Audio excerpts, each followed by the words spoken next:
arrival of the food trucks coming in to sell food to the showgoers tonight.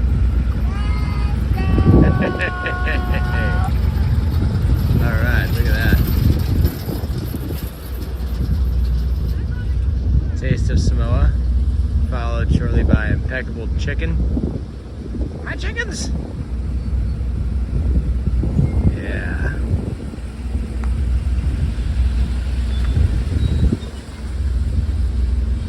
Impeccable chicken. My chickens is impeccable.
Tacoma.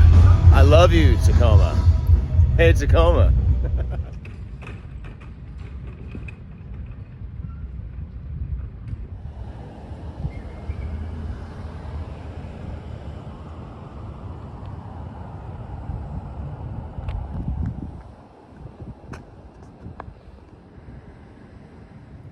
All right, here we are today in scenic Eugene, Oregon. We got a travel day here. Just hanging out in Eugene for the day, leaving at midnight to head to Reno. So it's gonna be awesome. Check it out. I'm going into Safeway here in Eugene. Going to the Safeway. I've been here forever. I didn't think I was gonna make it, but here I am. All right, Safeway was no way. Safeway was no way, bro. Holy mother of God. Do you guys know what inflation is? Do you know what inflation is? Everything's so fucking expensive. All right, so there's this place, Kiva Grocery, on the corner around from where we stand. It's right where we are, which is pretty awesome. Other than that, I've kind of been striking out today, man, but look at this, Newman's Fish. This looks interesting. I kind of want to go in here and see what's happening, so I'm gonna take a look. All right, yeah, they have dope stuff. It's not cheap. They have some really good stuff. Those are good. And lo and behold, they have the absolute best. That's a lot more that is. I have to read it in German. All right, well, I didn't get anything. That place smelled awesome.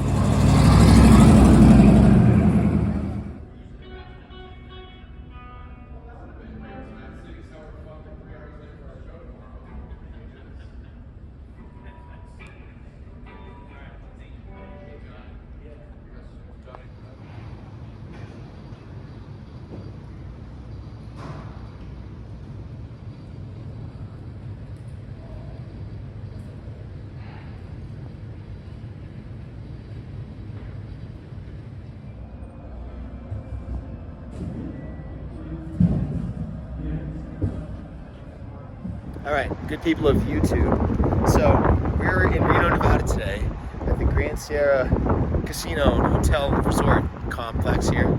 It's a mastermind, megamind complex thing. And I'm having a bit of like a, I wouldn't call it an existential crisis, but I'm having a bit of like a conundrum here. Hold on, let's look at these mountains. Look at that, just the way the clouds are in the light. It's not gonna come through in the video here, but it's a really impressive looking mountain. Okay, anyway, what I wanted to say is like, I've dealt, you know, kind of thought about this before. We go to the same places sometimes. For one that pops up a lot is Zenith in Munich. You've probably seen multiple clips over the years since I've been doing these little video diary things, or whatever you want to call it, of us at that venue. We've definitely came to this venue last spring with Pennywise and the Scratch, and I'm kind of like, I don't know if you guys just want to see the same shit over and over again, you know? I don't mind because we get to play a show and have fun and everything, but you guys really want to see the same inside of the venue and the casino and all that stuff. I guess things change a little bit from tour to tour, but I'm trying to make an excuse for why I'm not filming a bunch of shit today, so whatever, I'm just gonna shut up. This guy, if you ask this guy, he would say, just shut the fuck up, man. I told you.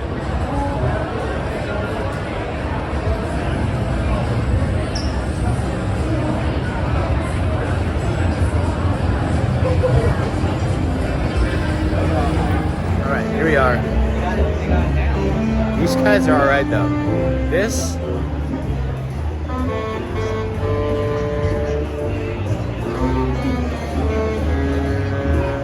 you know what's awesome about that is they're actually playing. There's no tracks. It's not AI. Just a few guys that are like laying it down, man. And a whole casino full of gambling people taking it for granted, just the way that it should be.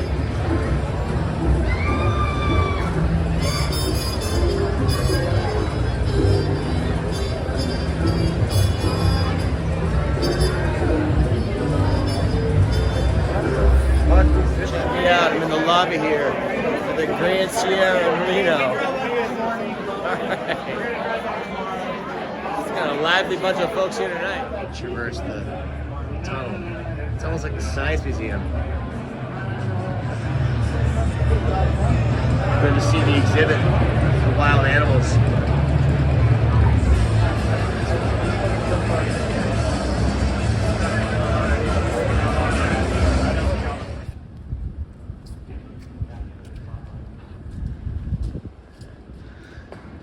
Here's the plane. Goodbye. All right, here we are at Warped Tour. We just had to get off the bus for like to go through a security check, and now they got a wicked Belgian Malinois there. They're gonna send on the bus to make sure that we don't have that our skivs aren't too nasty. Beautiful, beautiful dogs, man. Open it up. Oh no, they're gonna find the beat of that handsome boy. All right, everybody, check it out. So we're at Warped Tour in Long Beach. Look who I ran into, all the way across the pond. Yeah, look at this lovely fella.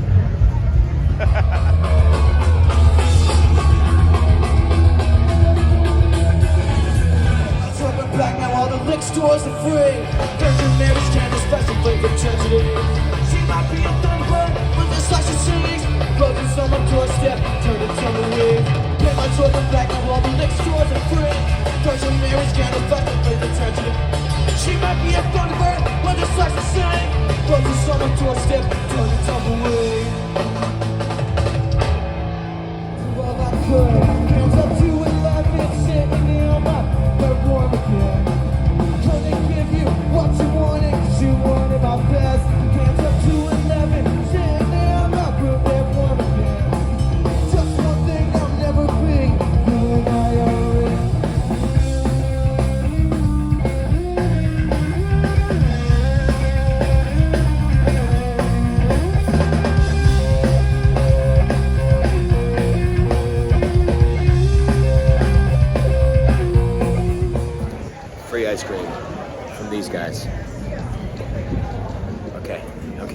It's good. The day has improved fast. All right, you guys, we're in the Long Beach Convention Center here in Long Beach. And we're here for a Warped Tour, as I've said. I just want to try something out here. So my glasses fell on the stage in Tacoma the other night, but I think they're still good, right? They still look pretty mint, don't you think? I think it's all right. I think it's gonna be just fine, you know?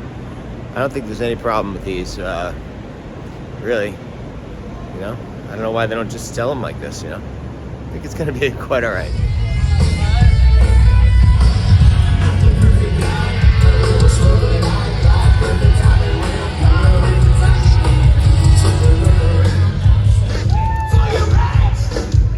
Get to the fucking stage. Yeah, let's see this. You guys like my look or what? If I play this right, there's gonna be all kinds of people, just mark my words, wearing their fucking sunglasses.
I got through just fine, but then I went back over to the Artist Village because I wanted to send a text home with the link to the live stream for the show.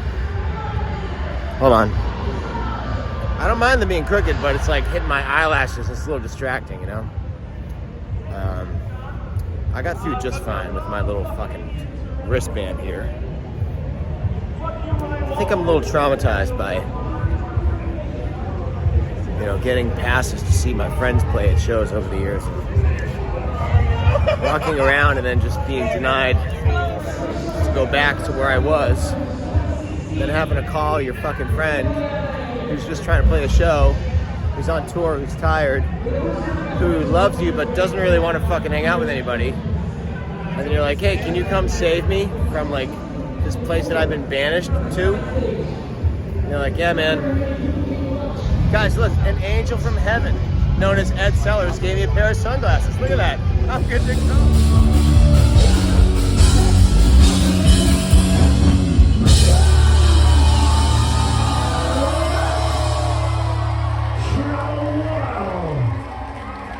Looking for understanding of the times that we're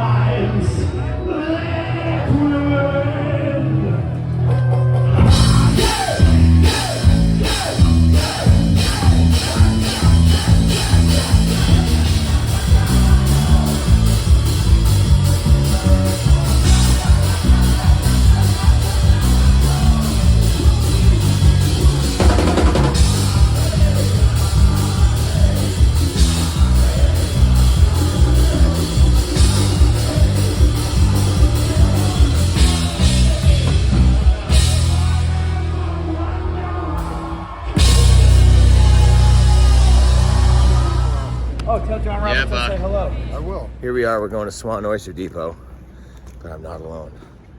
I've got company. I'm his bodyguard. Watch out. And I know how to do CPR in case he chokes on an oyster shell. So Or a crab back. we make our crab back. We make a pretty good team. I'm not sure exactly what the roux is going to do to me and all those internal crab juices, but I'm willing to try. Look at that. He's got the right attitude there, folks. Come on.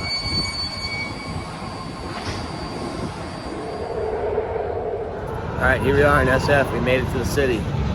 We're gonna go get some oysters. I wonder if Gary likes oysters. Should we go see if Gary wants to come with us? You want to come get oysters with us, Gary?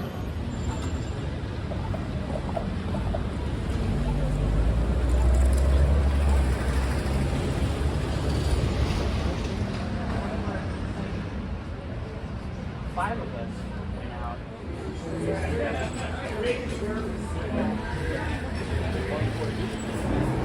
So Jonny and I are here. We've been waiting quite a while. What, an hour? It's almost our time in there. Hour and 30. Yeah, something like that. That's just gonna make the food taste that much better.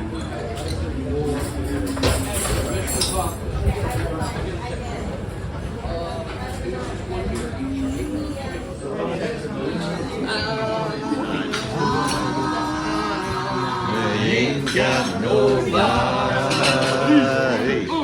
Here we are.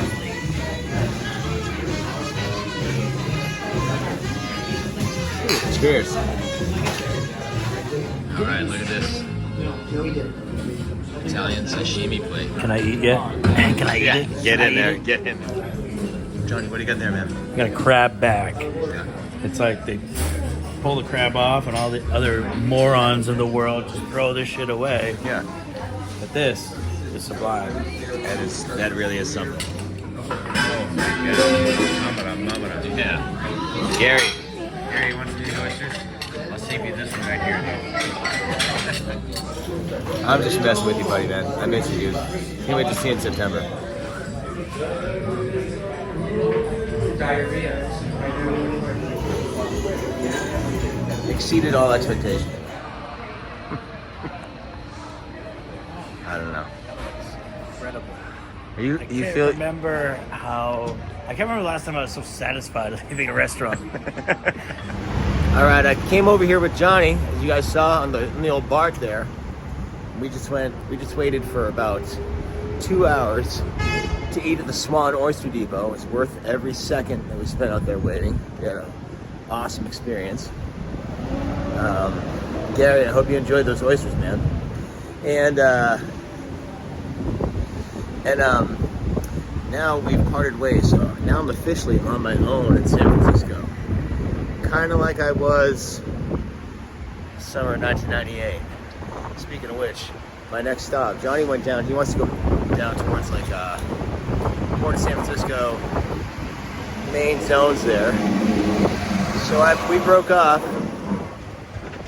I'm gonna go see if I can sneak a picture on the stoop of the apartment where I lived those 3 months. I discussed this before. I don't know if for my longtime viewers, I discussed this before when we started our tour early last year in San Jose. I was talking about the apartment that Green Day filmed part of their Warning video in, and that's where I'm headed right now. 564 Waller Street. Let's go.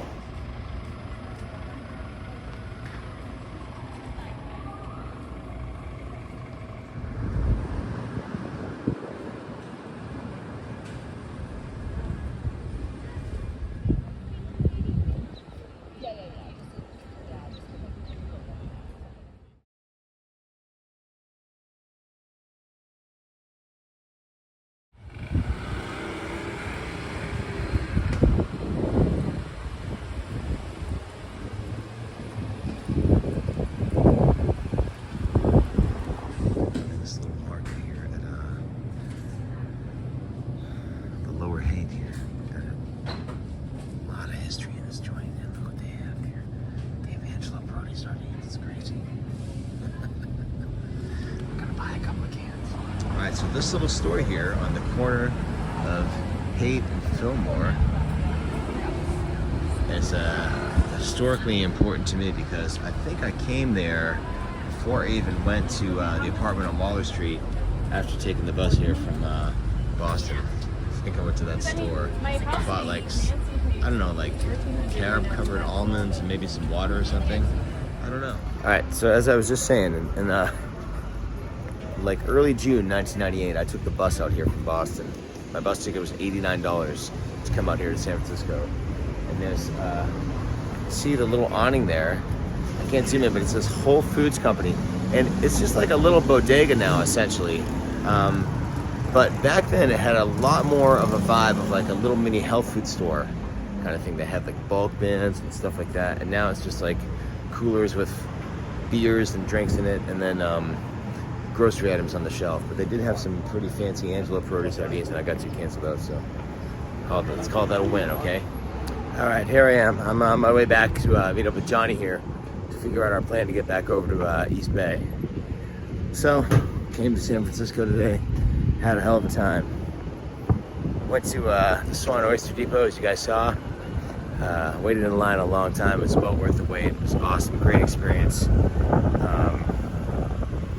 Kevin, the son of one of the OG guys there, is he's doing it right.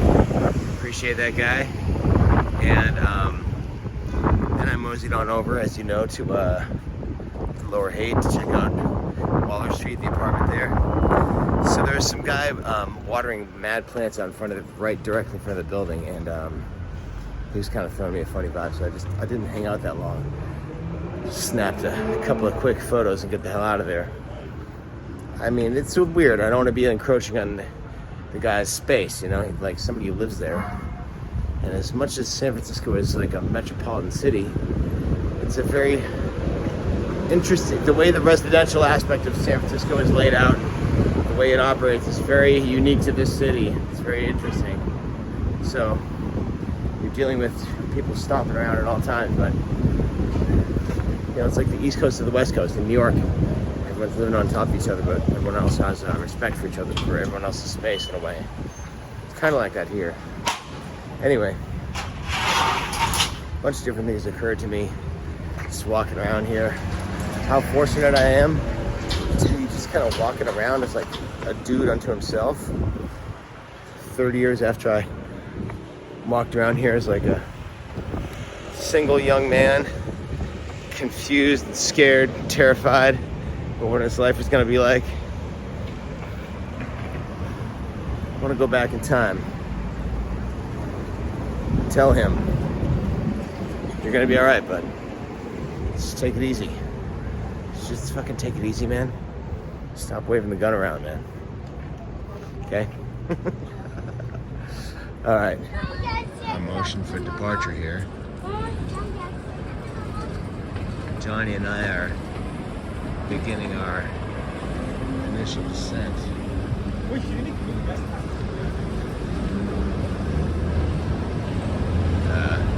Please stay updated. Stay tuned for updates from the cabin. And as for now, the seatbelt sign remains off.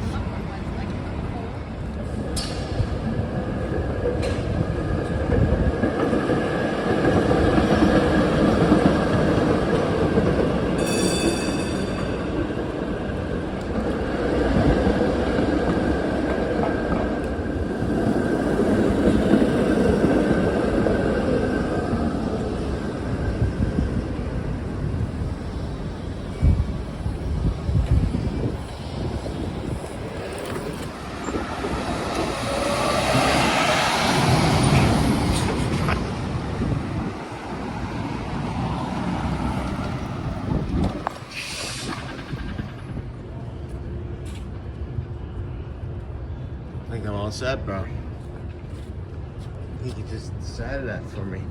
Thanks, man.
Alright guys, this is Oakland, California.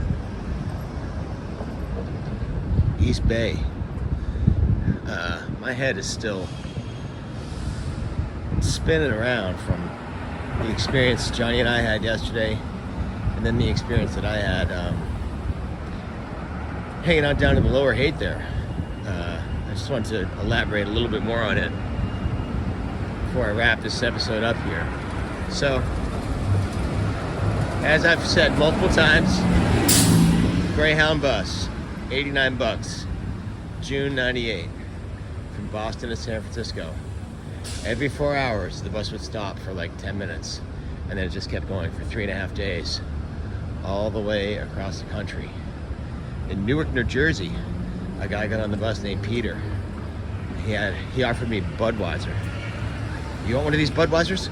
It was like 9:30 at night, the first night that I left. And I said, no man, I'm good, thank you.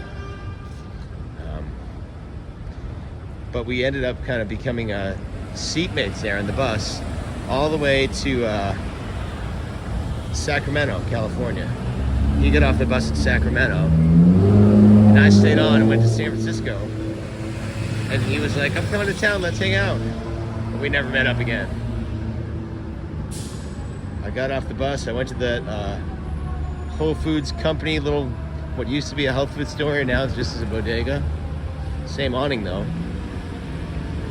Went to Becky's apartment there, took a shower. We went to Proto Alegre, a Mexican restaurant on the corner of Valencia and 16th, which is still in existence, although I didn't go there yesterday.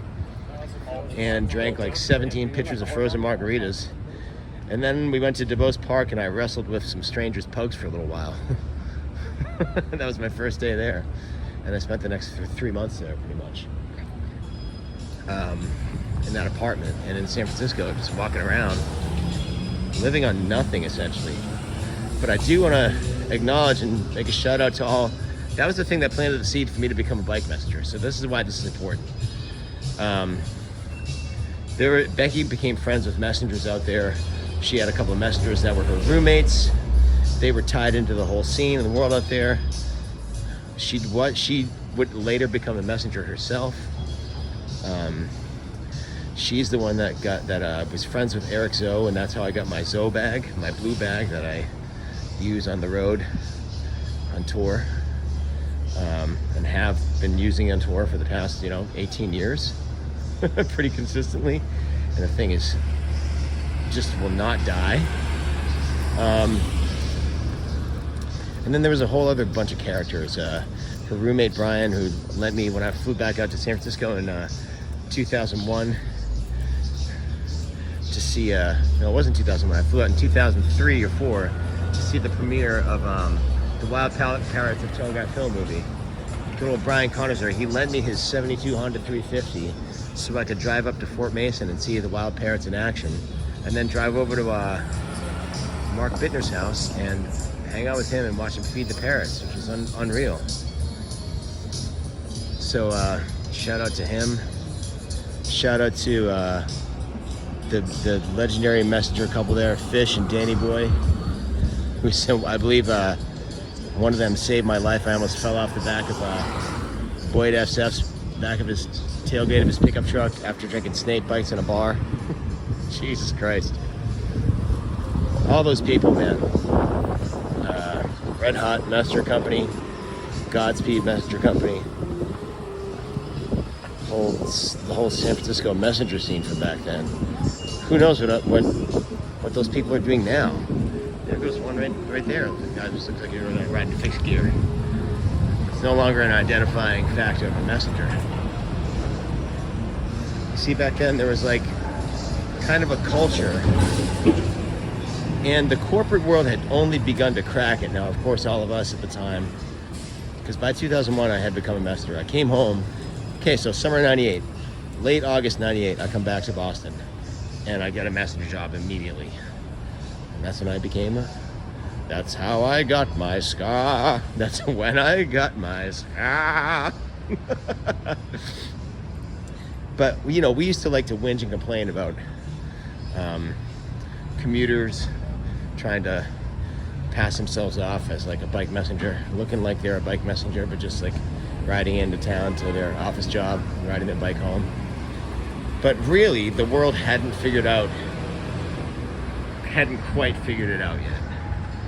And I think in the time that's passed from then to now, the world figured out what messenger culture was and basically detonated it. And nowadays, who the hell knows, right? 28 years ago, that guy right there just went by. Absolutely, for sure. No questions asked. You would say that dude rides a bike for work. 2025, who the fuck knows, man? But you know what? I kind of don't care. More importantly, who gives a shit? Okay, I want to riff some more about this idea of messenger culture in like the late 90s, early 2000s. Really, from like the late 80s up to like the mid-late 2000s, I'd say, the mid-late aughts, more or less. So I was talking earlier about like the kind of like the corporate world wanting to glom onto messenger style, and people trying to appear as if they were a bike courier pedaling into work at their office job. Maybe you'll fool a few folks into thinking you're like a hardened messenger on the street. But what is it that separates the true member of the culture from the person who's trying to use a term that I don't like, that I think is stupid? That's more of a modern term. What's the difference with somebody who's actually steeped in that world and somebody who's trying to appropriate that, right? And I think it's this. It's not your corporate job isn't the problem. And the fact that you're not even a messenger isn't the problem. It's kind of like the old school punk rock ways in a way. It's a commitment to a lifestyle. And by that, it's just a fancy way of saying every fucking person was poor. Everyone was poor. We're all living on top of each other. There's no space for you to have your own space. A lot of people didn't even have their own bedrooms, sharing bedrooms and stuff. Certainly, your mental health had better be nice and robust before getting involved in that, because nobody's going to be paying any consideration to your mental health, because they're not paying much consideration to their own mental health. And they're certainly not going to make room to take yours into account. Just memories flashing through my mind of hanging out with messengers in San Francisco, going into different people's apartments, and nobody had it good. Kind of the same thing when you're back in the early days when you're on tour with your punk rock band. Everybody's just fucking scrapping. Everyone's scrambling to put it together, to keep the show on the road, to put some more gas in the tank, to change the flat tire, whatever you gotta do, fix the broken amplifier, buy some new drum heads, get one more show out of the pair of sticks you're using, all that kind of thing, You get a flat tire. How do you fix a flat? You put a dollar bill in between the inner tube and the tire itself. You fold it up. People are riding those things for months, man. So I think that's what it is. I think there's like an aspect of these cultures that like were unwittingly defined by being poor, And ironically, lo and behold, when you are low on financial resources, that's going to push everybody together, and your community is going to become a lot more tight-knit.